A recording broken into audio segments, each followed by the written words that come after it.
시간 강사 주제에 어디서 목소리를 높여? 시어머니 임금자는 찬장을 쾅 닫으며 소쳤습니다. 우리 태윤이가 얼마나 잘났는데 당신 같은 애랑 결혼했는지. 저는 묵묵히 설거지를 계속했습니다. 이제는 눈물도 나지 않았어요. 15년 시댁살이 늘 이런 식이었거든요. 그런데 그날만큼은 달랐습니다. 그날 밤에 제 핸드폰으로 중요한 전화가 걸려왔거든요. 서영아, 이제 그만 들어와라. 할아버지의 목소리였어요.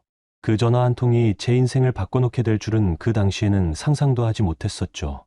제 인생을 바꾸게 된 그날의 이야기, 지금 들려드릴게요.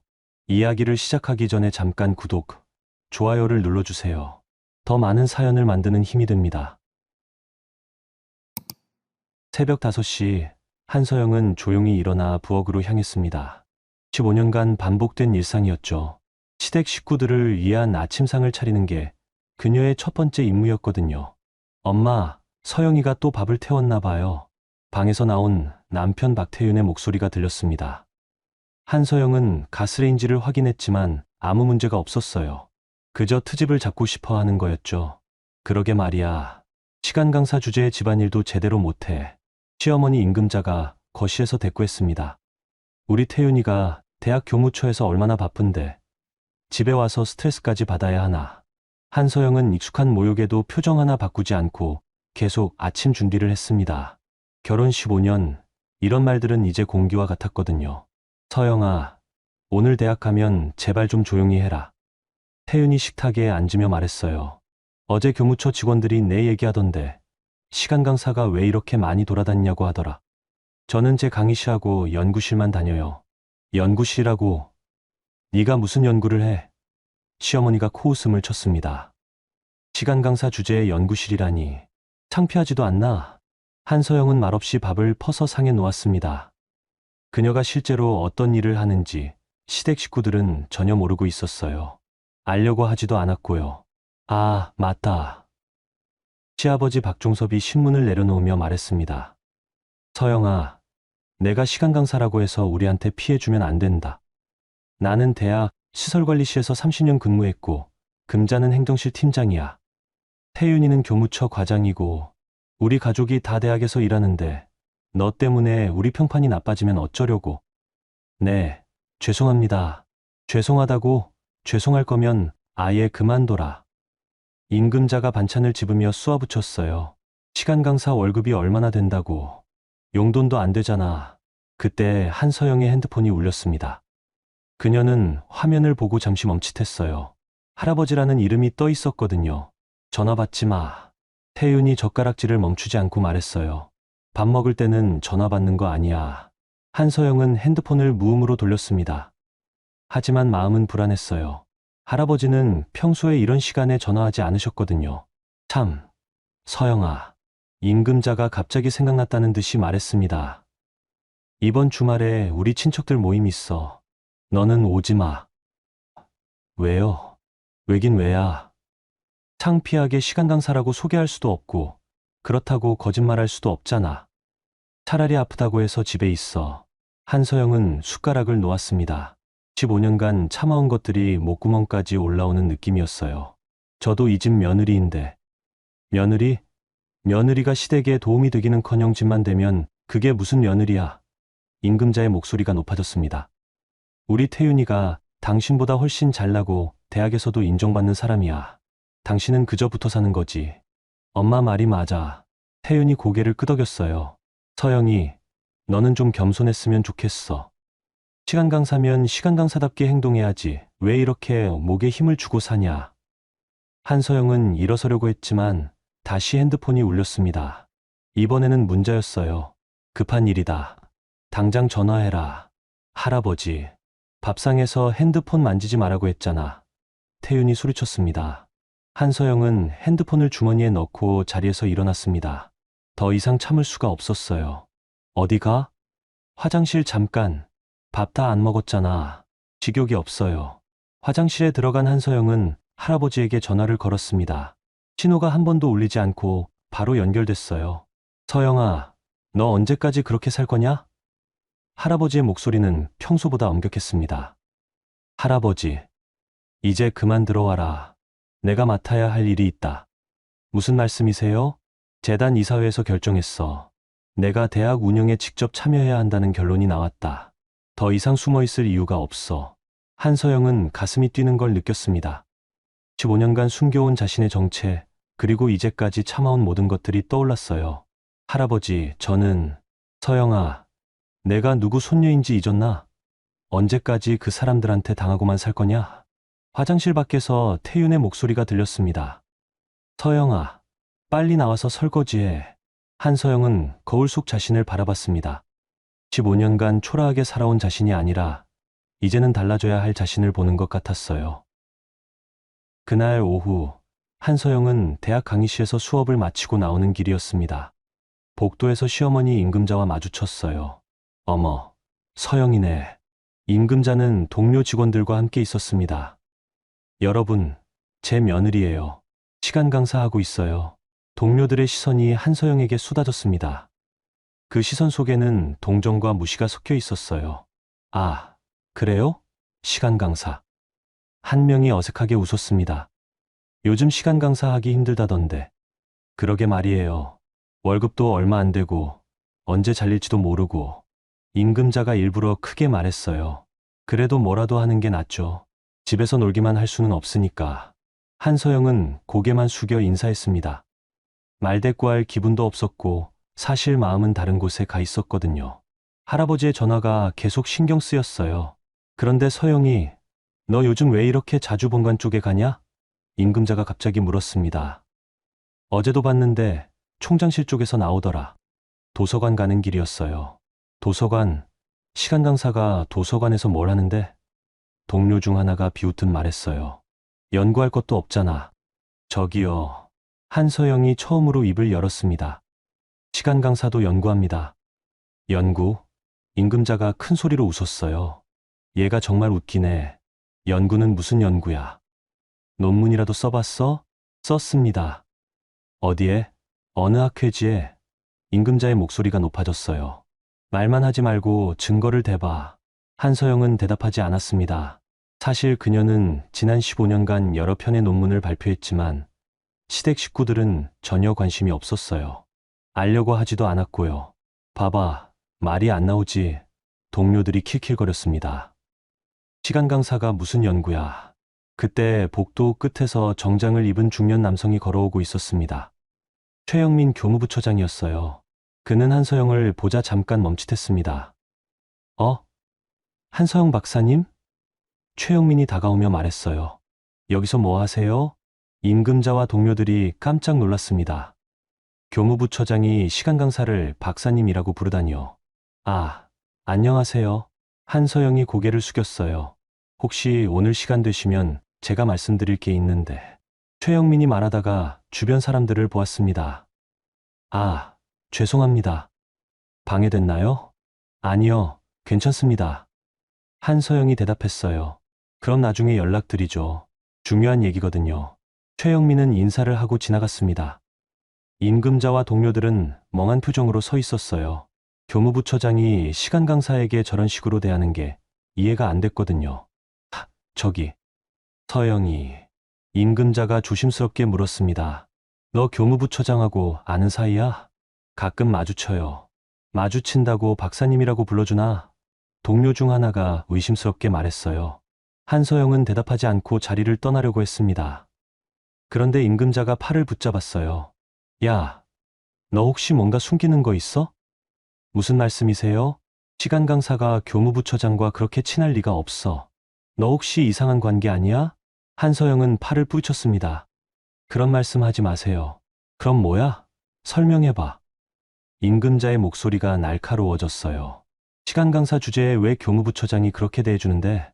어머님, 저는 제가 할 일만 하고 있어요. 할 일? 임금자가 비웃었습니다. 시간 강사가 무슨 할 일이 있어?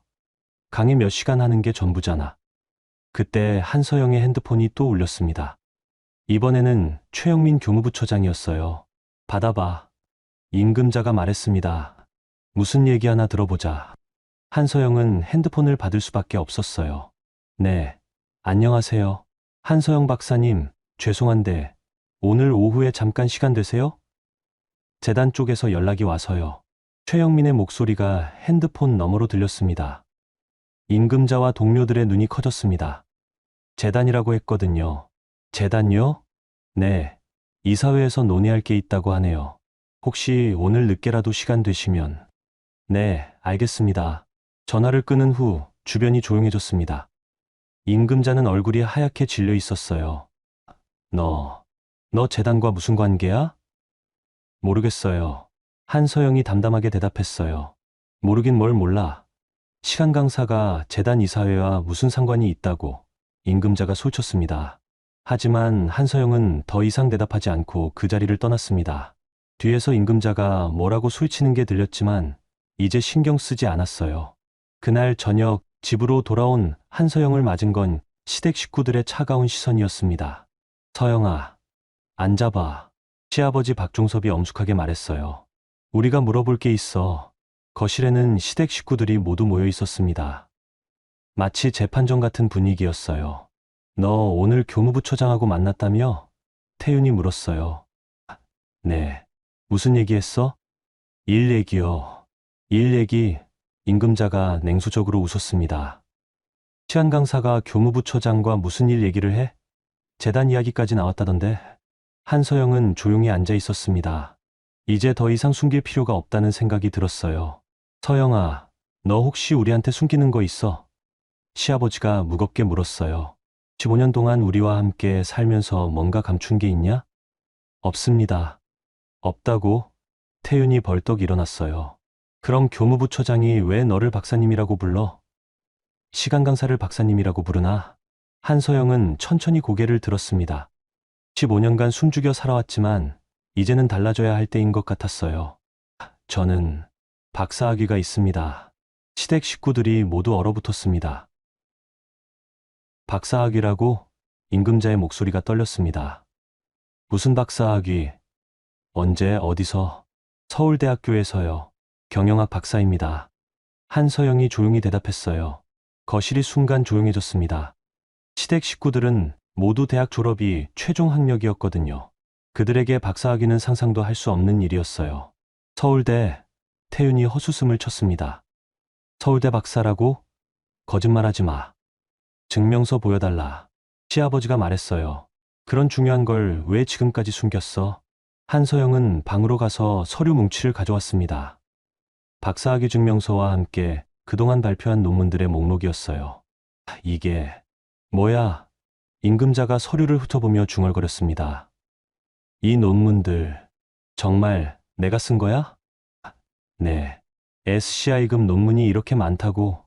태윤이 믿을 수 없다는 표정으로 말했어요. 시간 강사가 이런 논문을 써? 저는 시간 강사 이전의 연구자입니다. 한서영이 담담하게 말했어요. 그때 시아버지가 갑자기 화를 냈습니다. 그럼 왜 지금까지 숨겼어? 15년 동안 우리가 얼마나 무시하고 깔봤는데. 왜 그때 말하지 않았어? 말해도 믿지 않으셨을 거예요. 믿지 않았다고? 임금자가 소리쳤습니다. 그럼 증명하면 됐잖아. 왜 15년 동안 바보처럼 당하고만 있었어? 한서영은 대답하지 않았습니다. 사실 그녀에게는 더 큰 비밀이 있었거든요. 박사학위는 시작에 불과했어요. 그리고 오늘 교무부처장이 말한 재단 얘기는 뭐야? 태윤이 추궁했습니다. 시간 강사가 재단과 무슨 관계가 있다고? 잘 모르겠어요. 모르긴 뭘 몰라. 임금자가 테이블을 쳤습니다. 분명히 뭔가 있어. 내가 우리한테 숨기는 게 또 있다는 거지. 한서영은 여전히 침묵을 지켰습니다. 이제 모든 걸 말해야 할 때가 온 것 같았지만 아직은 때가 아니라는 생각이 들었어요. 서영아, 너 우리를 바보로 만든 거야? 시아버지가 차가운 목소리로 말했어요. 15년 동안 우리가 너를 얼마나 무시하고 깔봤는데 사실은 내가 우리보다 훨씬 잘난 사람이었다는 거네? 그런 게 아니에요. 그런 게 아니긴 뭐가 아니야. 태윤이 소쳤습니다. 서울대 박사면 왜 시간 강사를 해? 정교수도 될 수 있잖아. 한서영은 깊은 한숨을 쉬었습니다. 그건 제 선택이었어요. 선택? 임금자가 비웃었습니다. 무슨 선택? 박사학위 가진 사람이 왜 굳이 시간 강사를 해? 그때 한서영의 핸드폰이 울렸습니다. 할아버지였어요. 받지 마. 태윤이 말했어요. 지금 우리가 얘기하고 있잖아. 하지만 핸드폰은 계속 울렸습니다. 한서영은 결국 전화를 받을 수밖에 없었어요. 네, 할아버지. 서영아, 내일 재단 이사회에 참석해라. 더 이상 미룰 수 없어. 할아버지의 목소리가 단호했습니다. 시댁 식구들이 모두 귀를 기울였습니다. 할아버지라는 말과 재단 이사회라는 말이 그들의 뇌리에 박혔어요. 할아버지, 15년 동안 충분히 기다렸어. 이제 내가 맡아야 할 일이 있다. 전화가 끊어진 후 거실은 다시 조용해졌습니다. 시댁 식구들의 얼굴이 하얗게 질려 있었어요. 너 혹시... 임금자가 떨리는 목소리로 물었습니다. 재단과 무슨 관계야? 한서영은 더 이상 피할 수 없다는 걸 알았습니다. 제 할아버지가 재단 이사장이세요. 폭탄 발언이었습니다. 시댁 식구들은 모두 입을 다물지 못했어요. 재단 이사장? 태윤이 어이없다는 표정으로 반복했습니다. 우리 대학 재단 이사장 말이야? 네. 그럼 너는... 시아버지가 말을 잇지 못했어요. 한정수 이사장이 제 할아버지입니다. 한서영이 분명하게 말했어요. 시댁 식구들은 완전히 멘붕 상태가 됐습니다. 그들이 15년간 무시하고 깔본 며느리가 사실은 자신들이 일하는 대학의 실질적인 주인이었던 거예요. 그럼 너는 왜... 임금자가 말을 더듬었습니다. 왜 15년 동안 아무 말도 안 했어? 할아버지가 일반인과 결혼해서 평범하게 살아보라고 하셨어요. 평범하게? 태윤이 웃었지만 그 웃음은 차가웠습니다. 평범하게 살겠다고 우리를 속인 거야? 속인 게 아니에요. 저는 정말 평범하게 살고 싶었어요. 평범하게 살겠다고 15년 동안 우리한테 당한 거야? 시아버지가 화를 냈습니다. 그럼 우리가 바보가 되는 거잖아. 한서영은 아무 말도 하지 않았습니다. 사실 그녀도 이 순간이 올 줄은 알고 있었어요. 언젠가는 모든 게 드러날 거라고요. 서영아. 임금자가 갑자기 다른 표정을 지었습니다. 그럼 우리가 지금까지 한 말들. 혹시 기분 나빴어? 변해도 너무 빨리 변하는 태도였습니다. 방금 전까지 소리치고 화내던 사람이 갑자기 조심스러워졌어요. 그런 건 아무 상관없어요. 한서영이 담담하게 말했어요. 상관없긴. 우리가 몰라서 그랬어. 만약에 진작 알았으면. 시아버지도 당황한 모습이었습니다. 알았다고 달라졌을 건 없어요. 한서영이 일어서려고 했어요. 어디 가? 태윤이 물었습니다. 내일 일찍 나가야 해서요. 재단 이사회 때문에? 네. 태윤은 아무 말도 할 수 없었습니다. 자신이 대학 직원이라고 우쭐대 왔는데 부인이 사실은 그 대학의 주인이었다니요. 그날 밤 한서영은 잠들지 못했습니다. 15년간 숨겨온 비밀이 드러났지만 이제 더 큰 결정을 해야 할 때가 온 거예요. 할아버지의 말대로라면 이제 정말 평범한 삶은 끝나는 거였거든요. 새벽 2시 한서영은 조용히 일어나 서재로 갔습니다. 거기에는 그녀가 15년간 모아온 것들이 있었어요. 논문, 연구자료, 그리고 할아버지와 나눈 편지들. 그 편지들에는 언젠가 그녀가 재단으로 돌아와야 한다는 내용이 적혀 있었거든요. 한서영은 마지막 편지를 꺼냈습니다. 작년에 받은 편지였어요. 서영아, 내가 언제까지 그곳에서 숨어 살 거냐? 너는 우리 재단의 유일한 후계자다. 이제 그만 돌아와라. 그녀는 편지를 내려놓고 창밖을 바라봤습니다. 15년간의 평범한 삶이 내일부터는 완전히 달라질 거라는 걸 알고 있었어요. 다음날 아침, 한서영이 일어났을 때는 이미 시댁 식구들이 모두 일어나 있었습니다. 평소라면 그녀가 제일 먼저 일어나 아침을 준비했는데 오늘은 분위기가 달랐어요. 서영아, 일어났어. 임금자가 어색하게 웃으며 말했습니다. 아침 내가 해놨어. 앉아서 먹어. 15년 만에 처음으로 시어머니가 아침을 차려준 거였습니다. 한서영은 당황스러웠어요. 어머니가 하실 필요 없었는데요. 아니야. 내가 오늘 중요한 일이 있다고 했잖아. 임금자가 부산스럽게 밥을 퍼주었습니다. 재단 이사회 참석한다며? 많이 먹어야 해. 태윤도 평소와 다른 모습이었어요. 신문을 읽는 척하면서 자꾸 한서영을 힐끔힐끔 쳐다봤거든요. 서영아. 시아버지가 조심스럽게 입을 열었습니다. 혹시 오늘 재단 이사회에서 무슨 얘기가 나올 것 같아? 잘 모르겠어요. 혹시 인사 관련된 얘기는 아니겠지? 시아버지의 목소리에 불안함이 묻어 있었어요. 한서영은 그제야 깨달았습니다. 시댁 식구들이 무서워하고 있다는 거요. 자신들이 15년간 무시해온 며느리가 사실은 자신들의 직장 운명을 좌우할 수 있는 사람이었다는 걸 알게 됐으니까요. 별일 없을 거예요. 한서영이 담담하게 말했어요. 그렇겠지. 임금자가 애써 웃었습니다. 우리 서영이가 착하니까 그런 건 생각도 안 하겠지. 그때 한서영의 핸드폰이 울렸습니다. 최영민 교무부처장이었어요. 네, 안녕하세요. 한서영 박사님, 죄송한데 혹시 일찍 오실 수 있으세요? 재단에서 9시까지 오라고 하네요. 네, 알겠습니다. 전화를 끊자마자 시댁 식구들의 시선이 집중됐습니다. 9시까지 오라고 하네? 태윤이 떨리는 목소리로 말했어요. 뭔가 큰일이 있나 보다. 한서영은 자리에서 일어났습니다. 먼저 가볼게요. 서영아. 임금자가 급하게 불렀습니다. 혹시 재단에서 우리 얘기 나오면. 무슨 얘기요? 그게 우리가 대학에서 일하고 있잖아. 혹시 뭔가 문제가 있다면. 한서영은 시어머니를 바라봤습니다. 15년간 자신을 깔보고 무시했던 그 사람이 지금은 불안해서 떨고 있었어요. 걱정하지 마세요. 저는 사적인 감정으로 일을 처리하지 않아요. 정말? 시아버지가 확인하듯 물었어요. 네. 하지만 한서영의 마음속에는 다른 생각이 있었습니다. 15년간 참아온 것들이 이제야 터져 나올 것 같은 느낌이었어요. 대학에 도착한 한서영은 곧바로 재단 사무실로 향했습니다. 15년 만에 들어가는 곳이었어요. 어릴 때는 자주 왔던 곳인데 결혼 후에는 한 번도 오지 않았거든요. 서영아, 할아버지 한정수가 사무실에서 기다리고 있었습니다. 오랜만이다. 안녕하세요, 할아버지. 15년 동안 고생했다. 할아버지의 목소리에는 미안함이 묻어 있었어요. 이제 그만 돌아와라, 할아버지. 내가 처음에 평범하게 살아보라고 했지만 이건 너무 심했어. 내가 그런 대우를 받으면서 살아야 할 이유는 없다. 한서영은 할아버지의 책상에 앉았습니다. 어릴 때 자주 앉던 자리였어요. 할아버지, 저는 이혼하려고 해요. 그럴 줄 알았다. 할아버지가 고개를 끄덕였습니다. 그 사람들한테 더 이상 당할 필요 없어. 하지만 이혼하기 전에 제가 하고 싶은 일이 있어요. 뭔데? 한서영은 잠시 망설였습니다. 15년간 마음속에 쌓여온 것들이 한꺼번에 올라오는 느낌이었어요. 저를 무시한 사람들에게 제대로 알려주고 싶어요. 제가 누구인지요. 할아버지는 손녀의 얼굴을 바라봤습니다. 15년간 참아온 것들이 그녀의 눈에서 읽혔어요. 좋다. 어떻게 할 건데? 시댁 식구들이 모두 이 대학에서 일해요. 시아버지는 시설관리실, 시어머니는 행정실, 남편은 교무처예요.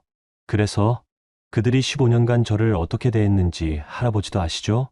할아버지의 얼굴이 굳어졌습니다. 사실 그는 손녀가 어떤 대우를 받으며 사는지 알고 있었어요. 하지만 손녀 스스로 선택한 길이라고 생각해서 참고 있었거든요.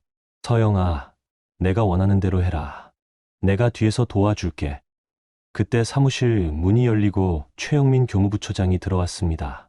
이사장님, 한서영 박사님 모시고 왔습니다. 수고했네. 그런데 영민아, 한 가지 부탁이 있어. 말씀하세요. 오늘 오후에 임시 직원 회의를 열어줘. 전 직원 참석으로. 전 직원이요? 무슨 일이? 중요한 발표가 있을 예정이야. 할아버지가 한서영을 바라보며 말했어요. 우리 재단의 새로운 방향에 대해서 말이지. 최영민은 고개를 끄덕였습니다. 알겠습니다. 바로 공지하겠습니다. 오후 2시 대학 대강당에는 모든 직원들이 모였습니다. 시댁 식구들도 어색한 표정으로 자리에 앉아 있었어요. 그들은 왜 갑자기 전 직원 회의가 열리는지 모르고 있었거든요. 저기 서영이 있네. 임금자가 태윤에게 속삭였습니다. 왜 맨 앞자리에 앉아 있어? 모르겠어. 이상하다. 태윤도 불안한 표정이었어요. 무대 위로 한정수 이사장이 올라갔습니다. 그리고 그 옆으로 한서영이 따라 올라갔어요. 시댁 식구들의 얼굴이 하얗게 변했습니다. 며느리가 이사장과 함께 무대에 서 있다니요. 안녕하세요. 한정수입니다. 이사장이 마이크를 잡았어요. 오늘은 여러분께 중요한 말씀을 드리기 위해 이 자리를 마련했습니다. 강당이 조용해졌습니다. 모든 사람들의 시선이 무대로 집중됐어요. 오늘부터 우리 재단에 새로운 경영진이 합류하게 됩니다. 제 손녀이자 앞으로 이 대학의 운영을 함께 맡아갈 한서영 이사를 소개합니다. 폭탄 선언이었습니다. 강당이 술렁거렸어요. 특히 시댁 식구들은 완전히 얼어붙었어요. 한서영이 마이크를 잡았습니다. 안녕하세요. 한서영입니다. 앞으로 잘 부탁드립니다. 간단한 인사였지만 그 말의 무게는 무거웠어요. 시댁 식구들은 이제야 깨달았습니다. 그들이 15년간 무시해온 며느리가 이제는 자신들의 상사가 됐다는 거요. 회의가 끝나고 사람들이 하나둘씩 자리를 뜨는 가운데 시댁 식구들은 움직일 수 없었습니다. 충격이 너무 컸거든요. 한서영이 무대에서 내려와 그들에게 다가왔습니다. 어머니, 아버지 태윤 씨. 한서영이 정중하게 인사했어요. 서영아. 임금자가 떨리는 목소리로 말했습니다. 이게 무슨 일이야? 제가 원래 자리로 돌아가는 거예요. 원래 자리? 네. 15년 동안 잠시 벗어나 있었지만 이제 돌아왔습니다. 시댁 식구들은 아무 말도 할 수 없었습니다. 15년간의 갑을 관계가 완전히 뒤바뀐 거였거든요. 여러분, 이야기 어떠세요? 15년 동안 시간 강사로 무시받던 한서영이 사실은 재단 이사장의 소녀였다니 정말 반전이죠. 그동안 그녀를 괴롭혔던 시댁 식구들의 당황스러운 표정이 눈에 선해요. 하지만 이건 시작일 뿐입니다. 한서영이 어떤 선택을 할지, 그리고 시댁 식구들의 운명은 어떻게 될지, 그럼 계속 들어보실까요? 그날 저녁, 한서영은 평소처럼 집으로 돌아갔습니다. 하지만 집 안 분위기는 완전히 달라져 있었어요. 시댁 식구들이 모두 거실에 모여 앉아 그녀를 기다리고 있었거든요. 서영아. 임금자가 조심스럽게 입을 열었습니다. 앉아봐. 우리가 할 말이 있어. 한서영은 소파에 앉았습니다. 15년간 이 자리에서 얼마나 많은 모욕을 당했는지 셀 수도 없었어요. 서영아, 우리가 정말 미안해. 시아버지가 고개를 숙였습니다. 15년 동안 너를 그렇게 대한 게 정말 죄송하다. 네, 우리가 몰랐어.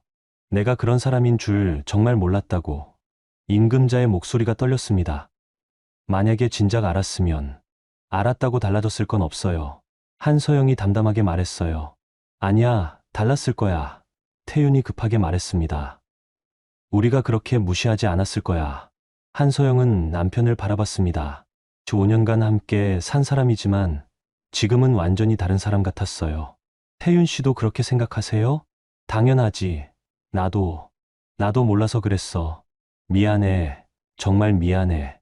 하지만 한서영의 마음에는 그들의 사과가 와닿지 않았습니다. 15년간 쌓인 상처는 간단한 사과로 치유될 수 있는 게 아니었거든요. 서영아. 임금자가 갑자기 무릎을 꿇었습니다. 제발 용서해줘. 우리가 정말 잘못했어. 한서영은 시어머니의 모습을 보며 복잡한 감정이 들었어요. 분노와 동시에 허무함도 느껴졌거든요. 일어나세요, 어머니. 안 일어날 거야. 내가 용서해줄 때까지. 임금자가 눈물을 흘렸습니다.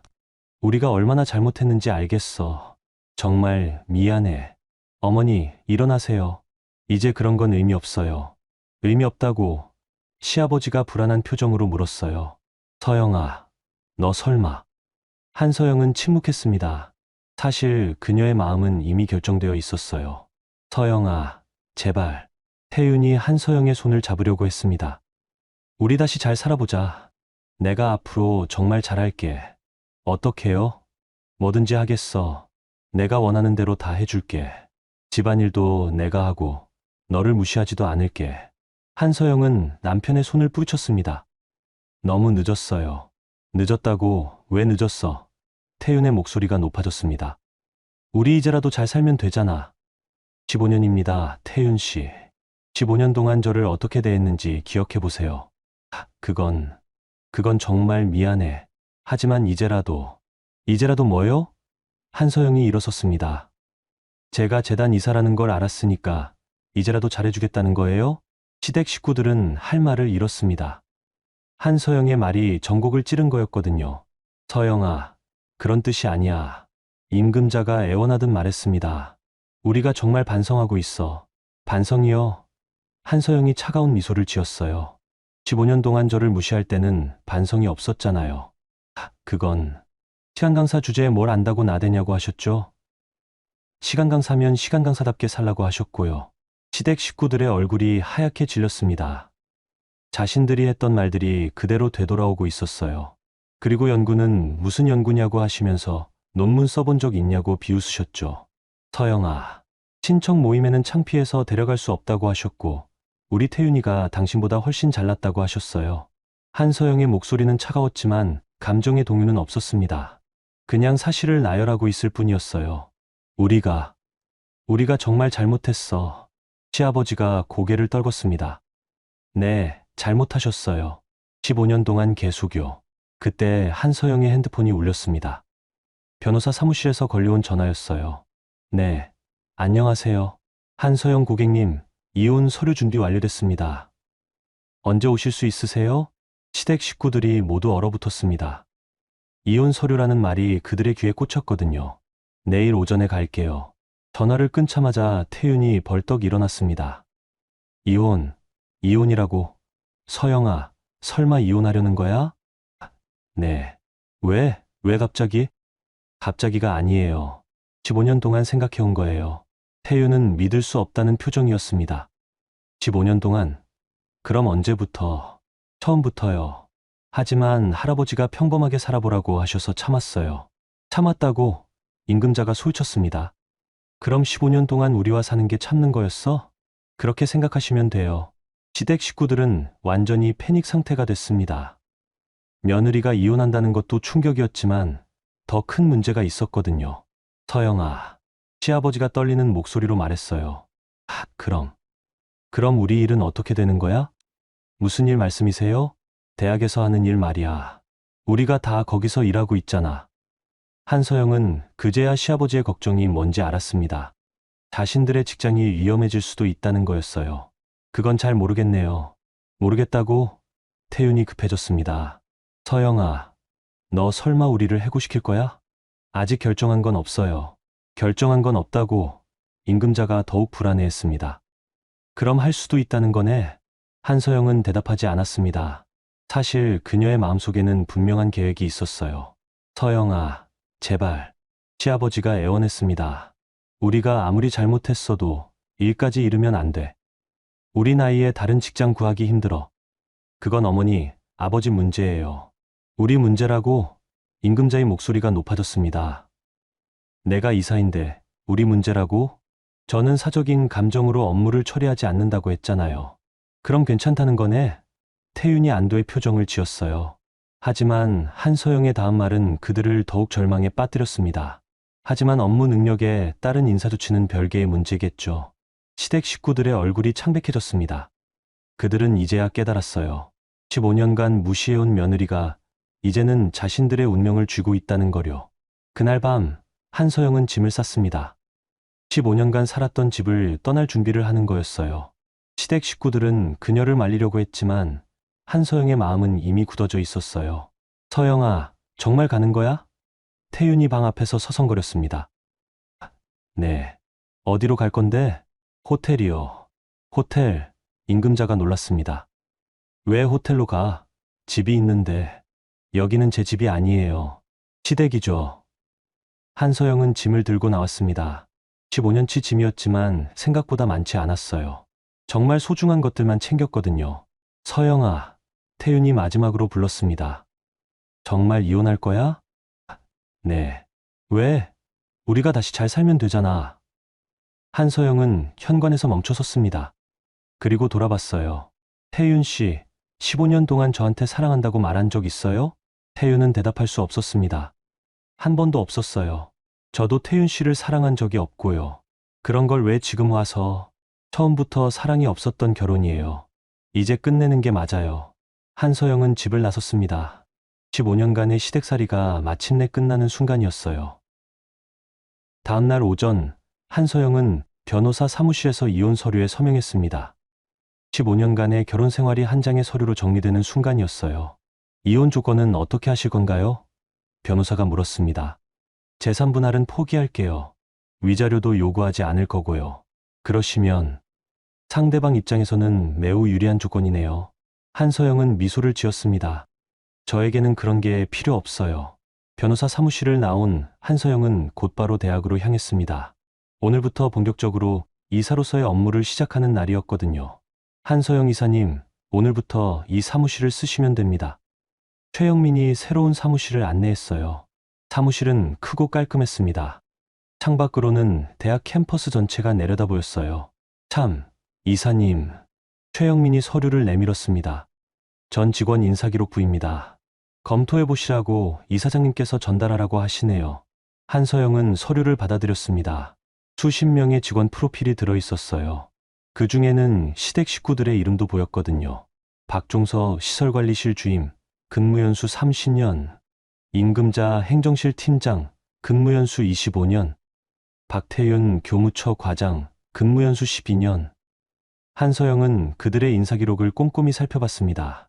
15년간 몰랐던 내용들이 많았어요. 최 부처장님, 한서영이 불렀습니다. 네, 말씀하세요. 직원들 근무평가는 언제 하나요? 보통 연말에 합니다만, 올해는 아직 하지 않았습니다. 그럼 이번 주 중으로 전 직원 근무평가를 실시해 주세요. 전 직원요? 갑자기 왜? 새로운 인사 시스템을 도입하려고 해요. 모든 직원의 업무 능력을 정확히 파악해야겠어요. 최영민은 고개를 끄덕였습니다. 알겠습니다. 바로 준비하겠습니다. 오후가 되자 대학 전체가 술렁거렸습니다. 갑작스러운 근무평가 소식 때문이었어요. 특히 시댁 식구들은 극도로 불안해했습니다. 야, 이거 뭔가 이상하지 않아? 임금자가 행정실 동료에게 속삭였습니다. 왜 갑자기 근무평가를 해? 모르겠어요. 새로 온 이사님 지시라는데. 새로 온 이사님. 임금자의 얼굴이 어두워졌습니다. 그 이사님이 자신의 며느리라는 게 아직도 믿어지지 않았어요. 시설관리실에서도 비슷한 대화가 오갔습니다. 종섭 씨, 괜찮을까요? 동료가 걱정스럽게 물었어요. 근무평가를 갑자기 한다는 게. 박종섭은 대답할 수 없었습니다. 며느리가 이사가 된 상황에서 자신의 처지가 어떻게 될지 예측할 수 없었거든요. 교무처는 더욱 심각했습니다. 박태윤은 하루 종일 일에 집중할 수 없었어요.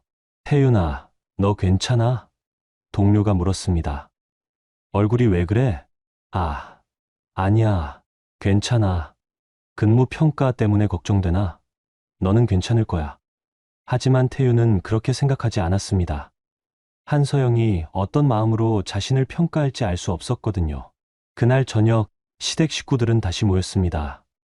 한서영이 없는 집이 이상하게 적막했어요. 이거 어떻게 하지? 임금자가 한숨을 쉬었습니다. 서영이가 정말 우리를 해고할 생각인 것 같아. 아직 확실한 건 아니잖아. 시아버지가 말했지만 목소리에 확신은 없었어요. 근무평가를 갑자기 하는 게 어디 좋은 신호야. 태윤이 짜증을 냈습니다. 분명히 우리를 내보내려는 거야. 그럼 어떻게 해? 빌어야 하나? 빌어봤자 소용없어. 서영이 표정 봤어? 완전히 돌아선 거야. 그들은 처음으로 자신들의 미래가 불안해졌습니다. 15년간 안정적이라고 생각했던 직장이 위험해진 거예요. 한편 한서영은 호텔방에서 시댁 식구들의 인사기록을 다시 검토하고 있었습니다. 그녀의 표정은 차가웠어요. 박종섭의 기록을 보니 지난 5년간 근무평가가 보통 수준이었습니다. 특별한 선거도 없었고 오히려 몇 번의 지적사항이 있었어요. 임금자의 기록은 더욱 문제가 많았습니다. 민원 처리 과정에서의 불친절, 업무 태도 불량 등이 여러 차례 지적되어 있었어요. 박태윤의 경우는 조금 달랐습니다. 업무 능력은 평균 정도였지만 동료들과의 관계에서 문제가 있다는 기록이 있었어요. 한서영은 서류를 덮고 창밖을 바라봤습니다. 15년간 자신을 무시했던 사람들이 이제는 자신의 손안에 있다는 게 묘한 느낌이었어요. 다음 날 근무평가가 시작됐습니다. 한서영은 직접 평가에 참여하지 않았지만 그녀의 지시에 따라 매우 엄격한 기준이 적용됐어요. 박종섭 주인님, 들어오세요. 평가관이 불렀습니다. 시아버지는 긴장한 모습으로 평가실에 들어갔습니다. 30년간 일해온 곳이었지만 이렇게 떨린 적은 처음이었어요. 최근 5년간 근무 성과가 다소 아쉬운 편입니다. 평가관이 서류를 보며 말했어요. 특히 시설 점검에서 놓친 부분들이 많았네요. 그건 인력이 부족해서 인력 부족을 이유로 할 수는 없습니다. 주임의 역할은 제한된 자원으로 최대 효과를 내는 것이니까요. 시아버지는 아무 말도 할 수 없었습니다. 임금자의 평가는 더욱 혹독했습니다. 민원인들로부터 불만이 많이 접수됐네요. 업무 처리가 불친절하다는 지적이 반복적으로 나왔습니다. 그건 워낙 까다로운 민원인들이 많아서 민원인이 까다롭다고 해서 불친절해도 된다는 건 아니죠. 팀장으로서의 자질에 의문이 듭니다. 임금자의 얼굴이 하얗게 질렸습니다. 박태윤의 평가도 마찬가지였습니다. 동료들과의 협업 능력이 부족하다는 평가가 많네요. 과장으로서 팀을 이끌어 나가는 리더십도 아쉽고요. 저는 나름대로 열심히 하는 것과 잘하는 것은 다릅니다. 평가가 끝난 후 시댁 식구들은 모두 절망적인 표정이었습니다. 누가 봐도 좋지 않은 평가를 받은 게 분명했거든요. 그날 오후 한서영은 할아버지를 만났습니다. 평가 결과 어떻던? 할아버지가 물었어요. 예상대로였어요. 특별히 뛰어난 점이 없네요. 그럼 어떻게 할 거야? 한서영은 잠시 망설였습니다. 복수를 하려면 지금이 기회였어요. 하지만 그녀의 마음은 복잡했습니다. 할아버지, 저는 그들을 미워하지 않아요. 미워하지 않는다고? 네. 그냥 실망스러울 뿐이에요. 15년간 함께 살면서 저를 한 번도 이해하려고 하지 않았다는 게. 할아버지는 손녀의 표정을 살펴봤습니다. 분노나 증오가 아니라 깊은 상처가 느껴졌어요. 서영아, 내 마음대로 해라. 할아버지는 뭐든지 지지해 줄게. 그날 밤 한서영은 결정을 내렸습니다. 복수가 아닌 자신만의 방식으로 마무리하기로 했어요. 다음날 오전 한서영은 이사실로 시댁 식구들을 불렀습니다. 근무평가 결과를 알려주기 위해서였어요. 들어오세요. 한서영이 차분한 목소리로 말했습니다. 시댁 식구들은 긴장한 모습으로 사무실에 들어왔습니다. 며느리가 이사가 된 상황에서 그들은 어떻게 대해야 할지 몰랐어요. 앉으세요. 한서영이 소파를 가리켰습니다. 서영아. 임금자가 조심스럽게 입을 열었습니다. 우리를 불러서 근무평가 결과를 말씀드리려고 해요. 시댁 식구들의 얼굴이 긴장으로 굳어졌습니다. 아버님부터 말씀드릴게요. 한서영이 서류를 펼쳤습니다. 30년간 근무하셨지만 최근 5년간 성과가 많이 아쉬운 편이네요. 시아버지는 고개를 떨굴 수밖에 없었습니다. 어머님은 민원 처리에서 문제가 많이 지적됐어요. 팀장으로서의 자질도 부족하다는 평가입니다. 임금자의 얼굴이 창백해졌습니다. 태윤 씨는 리더십 부족과 협업 능력 부족이 주된 지적사항이네요. 박태윤은 아무 말도 할 수 없었습니다. 그래서 한서영이 말을 이었습니다. 인사조치를 결정했어요. 시댁 식구들의 심장이 쫄깃해졌습니다. 드디어 해고 통보가 나올 거라고 생각했거든요. 아버님은 시설관리실 주임에서 일반 직원으로 강등 부치됩니다. 시아버지는 눈을 감았습니다. 해고가 아니라는 것만으로도 다행이었어요. 어머님은 팀장에서 일반 직원으로 강등되고 민원 처리 업무에서 제외됩니다. 임금자는 입술을 깨물었습니다. 굴욕적이었지만 참을 수밖에 없었어요. 태윤 씨는 한서영이 잠시 망설였습니다. 과장에서 대리로 강등됩니다. 박태윤은 안도의 한숨을 쉬었습니다. 해고가 아니라는 것만으로도 감사했어요. 대신 조건이 있어요. 한서영이 다시 말했습니다. 앞으로 1년간 근무 태도와 성과를 지켜볼 거예요. 개선되지 않으면 그때는 해고 조치될 수 있습니다. 시댁 식구들은 모두 고개를 끄덕였습니다. 지금 상황에서는 어떤 조건이라도 받아들일 수밖에 없었거든요. 그리고 한 가지 더. 한서영이 차가운 미소를 지었습니다. 15년간 저를 어떻게 대했는지 기억하면서 일하세요. 서영아. 임금자가 눈물을 흘렸습니다. 우리가 정말 미안해. 정말로. 미안하다는 말은 이제 의미가 없어요. 행동으로 보여주세요. 한서영은 서류를 덮고 일어섰습니다. 이상입니다. 업무에 복귀하세요. 시댁 식구들이 사무실을 나간 후 한서영은 창밖을 바라봤습니다. 복수를 완료한 기분이었지만 마음은 씁쓸했어요. 그날 오후 대학 전체에 인사조치 소식이 퍼졌습니다. 특히 시댁 식구들의 강등 소식은 큰 화제가 됐어요. 박종섭 주임이 일반 직원으로 강등됐다네. 임금자 팀장도 마찬가지래.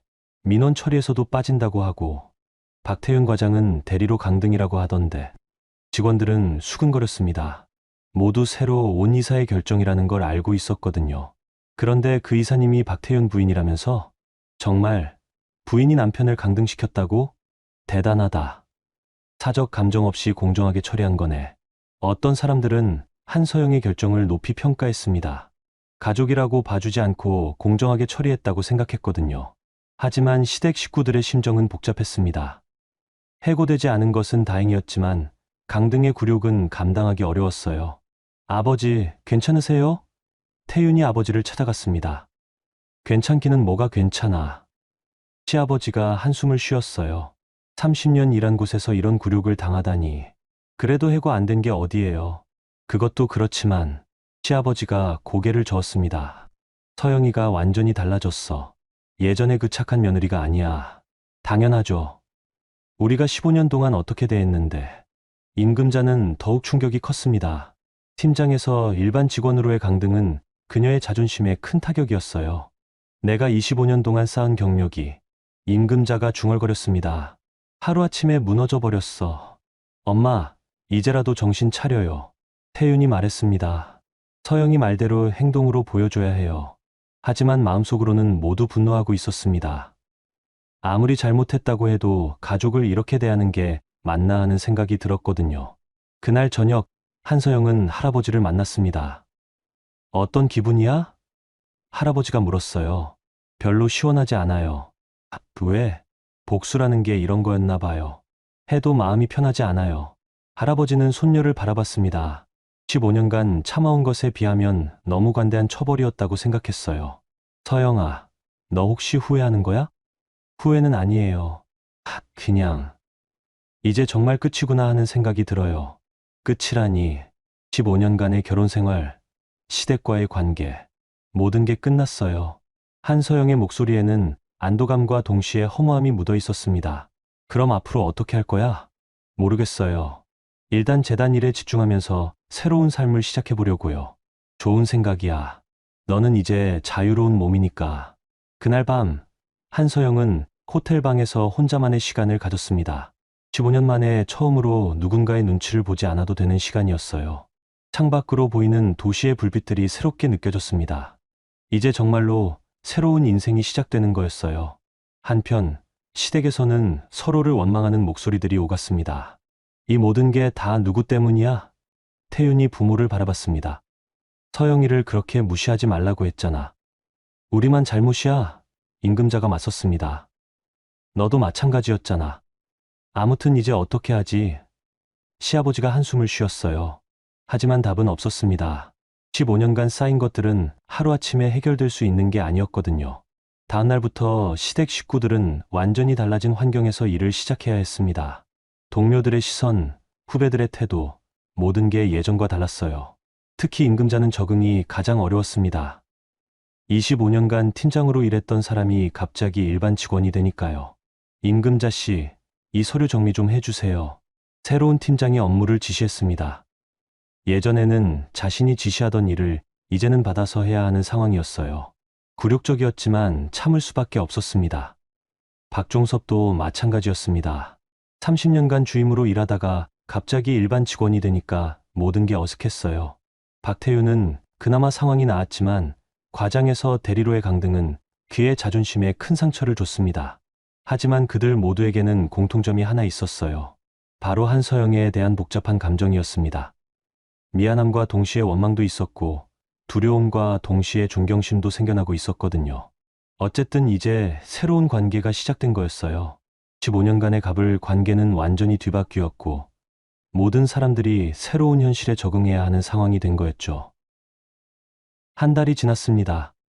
한서영의 이혼은 공식적으로 성립됐고 그녀는 완전히 새로운 삶을 시작했어요. 재단 이사로서의 업무에 적응한 한서영은 대학 운영에 많은 변화를 가져왔습니다.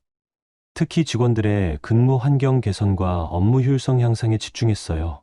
한서영 이사님 덕분에 대학 분위기가 많이 좋아졌어요. 최영민 부처장이 보고했습니다.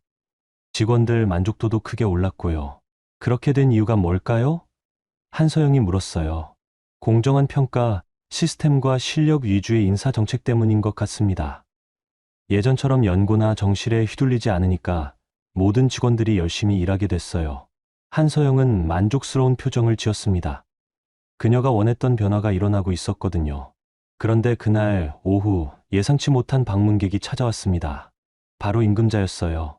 서영아, 시간 있어. 임금자가 사무실 문을 조심스럽게 두드렸습니다. 들어오세요. 한서영이 냉정하게 말했어요. 임금자는 평소와 다른 모습이었습니다. 화려했던 옷차림 대신 수수한 정장을 입고 있었고, 교만했던 표정 대신 겸손한 모습이었어요. 앉으세요. 서영아, 내가 할 말이 있어서 왔어. 무슨 말씀이세요? 임금자는 한동안 망설이다가 입을 열었습니다. 내가 15년 동안 너한테 정말 못했어. 진심으로 미안해. 한서영은 대답하지 않고 시어머니를 바라봤습니다. 처음에는 내가 우리를 이렇게 대하는 게 억울했어. 아무리 우리가 잘못했어도 가족인데. 임금자의 목소리가 떨렸습니다. 그런데 한 달 동안 생각해보니까 알겠더라. 뭘 알겠다는 거예요? 내가 얼마나 나쁜 시어머니였는지, 너를 얼마나 힘들게 했는지. 임금자가 눈물을 흘리기 시작했습니다. 15년 동안 너는 한 번도 나한테 대든 적이 없었어. 항상 참고 참았지. 그런데 나는 그걸 당연하게 생각했어. 한서영의 표정이 조금씩 부드러워졌습니다. 내가 너한테 한 말들, 시간 강사 주제에 어쩌고저쩌고 했던 말들, 지금 생각하면 정말 부끄러워. 어머니, 서영아, 나 이제 알겠어. 내가 왜 15년 동안 아무 말 안 했는지, 왜 끝까지 참았는지. 임금자가 한서영의 손을 잡으려고 했지만 한서영은 손을 뺐어요. 어머니, 너무 늦었어요. 늦었다는 걸 알아. 하지만 그래도 말하고 싶었어. 내가 잘못했다고. 한서영은 창밖을 바라봤습니다. 한 달 전만 해도 이런 사과를 받으면 기분이 좋아졌을 텐데 지금은 별로 감동이 없었어요. 어머니, 저는 어머니를 용서해요. 정말. 임금자의 얼굴이 밝아졌습니다. 네. 하지만 예전 관계로 돌아갈 수는 없어요. 그건 왜? 15년간 쌓인 상처는 쉽게 치유되지 않아요. 그리고 저도 많이 변했고요. 임금자는 실망스러운 표정을 지었지만 고개를 끄덕였습니다. 그래도 일터에서는 계속 봐야 하잖아. 너무 어색하게 하지는 말자. 물론이에요. 저는 사적인 감정으로 업무를 처리하지 않는다고 했잖아요. 임금자가 나간 후 한서영은 깊은 생각에 빠졌습니다. 복수는 끝났지만 새로운 관계 설정이 필요한 시점이었어요. 그날 저녁, 한서영은 할아버지와 저녁을 먹었습니다. 오늘 임금자가 찾아왔다며? 할아버지가 물었어요. 네, 사과하러 왔어요. 어떤 기분이었어? 별로. 특별한 감정은 없었어요. 그냥 한 사람의 사과를 들었다는 정도? 할아버지는 손녀의 변화를 느꼈습니다. 15년 전에 순수했던 모습은 온데간데 없고 이제는 차분하고 현실적인 여성이 되어 있었어요. 서영아, 너는 이제 정말 어른이 됐구나. 어른이요? 복수를 했지만 거기에 매몰되지 않고 용서는 하지만 관계 설정은 분명히 하고 정말 어른스러워. 한서영은 미소를 지었습니다. 15년간 배운 거예요. 앞으로 계획은 뭐야? 재단 일에 집중하면서 제 인생을 새롭게 시작하려고 해요. 아직 30대 후반이니까 늦지 않았죠? 물론이지. 그런데 결혼은 생각 안 해? 지금은 아니에요. 혼자 사는 것도 나쁘지 않더라고요. 할아버지는 손녀의 답변에 안심했습니다. 이제는 정말로 독립적인 여성이 된 것 같았어요. 한편 시댁에서는 큰 변화가 일어나고 있었습니다. 한서영이 떠난 후 가족들이 비로소 그녀의 빈자리를 느끼게 됐거든요. 엄마, 저녁은 누가 해요? 태윤이 물었습니다. 내가 해야지. 그런데 서영이가 어떻게 매일 이런 걸 다 했을까? 임금자가 한숨을 쉬었어요. 집안일부터 시작해서 모든 것이 어색했습니다. 15년간 한서영이 혼자서 다 해왔던 일들을 이제는 나눠서 해야 했거든요. 아버지, 화장실 전구 나갔어요. 태윤이 말했습니다. 그런 건 서영이가 알아서 했는데. 시아버지가 중얼거렸습니다. 그제야 그들은 깨달았습니다. 한서영이 단순히 며느리가 아니라 집안의 중심이었다는 거요. 우리가 정말 바보였네. 태윤이 허탈하게 웃었어요. 15년 동안 서영이가 우리를 얼마나 잘 챙겨줬는데 지금 와서 후회해봤자. 시아버지가 말끝을 흐렸습니다. 몇 주가 더 지났습니다. 시댁 식구들은 각자의 새로운 처지에 적응해가고 있었어요. 강등의 굴욕은 여전했지만 그래도 열심히 일하면서 인정받으려고 노력했습니다. 특히 임금자는 많이 달라져 있었어요. 예전처럼 민원인들에게 불친절하지 않았고 동료들과도 겸손하게 지냈습니다. 임금자 씨, 요즘 많이 달라지셨네요. 동료가 말했어요. 그래요? 저도 모르겠어요. 예전보다 훨씬 친근해지셨어요. 일 처리도 꼼꼼해지셨고 임금자는 씁쓸한 미소를 지었습니다. 15년간 잘못 살아온 것들을 이제야 깨닫고 있었거든요. 박종섭과 박태윤도 마찬가지였습니다. 강등 이후 더욱 성실하게 일했고 동료들과의 관계도 개선하려고 노력했어요. 그런 어느 날 한서영이 직접 시설관리실을 찾아왔습니다. 한서영 이사님? 시아버지가 놀랐습니다. 안녕하세요. 시설 점검차 왔어요. 한서영은 이사로서의 업무를 수행하고 있었습니다. 개인적인 감정과는 별개로 대학 운영을 위한 정기 점검이었어요. 최근 시설관리 상태가 많이 개선됐다고 들었어요. 한서영이 전체 직원들에게 말했습니다. 박종섭 씨의 노력 덕분인 것 같네요. 시아버지는 예상치 못한 칭찬에 당황했습니다. 아, 네, 감사합니다. 앞으로도 계속 부탁드려요. 한서영의 태도는 완전히 공적이었습니다. 시아버지라고 특별히 대하지도 않았고 그렇다고 차갑게 대하지도 않았어요. 그냥 동료 직원을 대하는 것과 똑같았습니다. 점검을 마친 후 한서영은 시아버지와 잠깐 개별 면담을 했습니다. 아버님, 최근 근무 태도가 많이 좋아졌어요. 서영아. 아니, 이사님. 시아버지가 어색하게 말했어요. 뭐라고 불러야 할지 편하게 부르세요. 여기서는 이사고 사적인 자리에서는 예전 그대로요. 그럼. 서영아, 고맙다. 이렇게 기회를 줘서 기회는 아버님이 스스로 만드신 거예요. 저는 그냥 확인했을 뿐이고요. 시아버지의 눈에 눈물이 맺혔습니다. 며느리의 큰 마음에 감동했거든요. 서영아, 우리가 정말 잘못했어.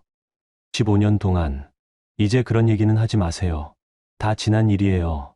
정말 용서해 준 거야? 네. 하지만 예전 관계로는 돌아갈 수 없다는 것도 이해해 주세요. 시아버지는 고개를 끄덕였습니다. 6개월이 지났습니다. 한서영은 재단 이사로서 완전히 자리를 잡았고 대학도 안정적으로 운영되고 있었어요. 시댁 식구들도 각자의 자리에서 성실하게 일하며 새로운 관계를 정립해가고 있었습니다. 그런 어느 날 한서영은 우연히 대학 카페테리아에서 시댁 식구들과 마주쳤습니다. 서로 어색하게 인사를 나누던 중 임금자가 조심스럽게 말했어요. 서영아, 혹시 시간 되면 우리 집에서 저녁 같이 먹지 않을래? 한서영은 잠시 고민했습니다. 6개월간 완전히 인연을 끊고 지냈는데 다시 만날 필요가 있을까 싶었거든요. 아니에요. 괜찮아요. 그냥 한 번만. 우리가 할 말이 있어서. 한서영은 그들의 표정을 살펴봤습니다. 5년 전과는 완전히 다른 모습이었어요. 교만하고 무시하는 표정 대신 겸손하고 조심스러운 모습이었거든요. 알겠어요. 한 번만요. 그날 저녁 한서영은 6개월 만에 시댁을 찾았습니다. 집은 예전과 똑같았지만 분위기는 완전히 달랐어요. 서영아, 앉아. 내가 좋아하던 음식 준비했어. 임금자가 부산스럽게 음식을 내왔습니다. 저녁을 먹으면서 대화는 어색했지만 따뜻했습니다. 15년간 함께 살았던 사람들이지만 이제는 새로운 관계에서 만나는 느낌이었어요. 서영아, 태윤이 조심스럽게 입을 열었습니다. 우리가 너한테 사과 편지를 써봤어. 사과 편지요? 6개월 동안 15년간 우리가 잘못한 것들을 다 적어봤어. 정말 많더라. 임금자가 편지 뭉치를 내밀었습니다. 두꺼운 편지였어요. 읽어보지는 마. 그냥 우리 마음이라고 생각해줘. 한서영은 편지를 받았습니다. 무게가 묵직했어요. 그리고 서영아, 시아버지가 말했습니다. 우리는 앞으로 내가 어떤 선택을 하든 존중할 거야. 재혼을 하든 혼자 살든 뭐든 내 마음대로 해. 그리고 우리와 관계를 완전히 끊고 싶으면 그렇게 해도 돼. 억지로 가족 행세하지 않을게. 태윤이 덧붙였어요. 한서영은 그들의 진심을 느꼈습니다. 15년간 강요했던 것들을 이제는 모두 내려놓겠다는 거였어요. 6개월 동안 많이 달라지셨네요. 우리가 얼마나 잘못 살았는지 깨달았어. 특히 너한테 얼마나 못했는지. 임금자가 눈물을 닦았습니다. 한서영은 한동안 생각에 잠겼습니다. 그리고 결론을 내렸어요. 완전히 예전으로 돌아갈 수는 없지만 새로운 관계는 가능할 것 같아요. 정말 시댁 식구들의 얼굴이 밝아졌습니다. 네. 하지만 조건이 있어요. 서로 간섭하지 않기. 각자의 삶을 존중하기. 물론이야. 그리고 15년 전의 잘못들을 반복하지 않기. 절대 안 할게. 한서영은 마침내 미소를 지었습니다. 진짜 미소였어요.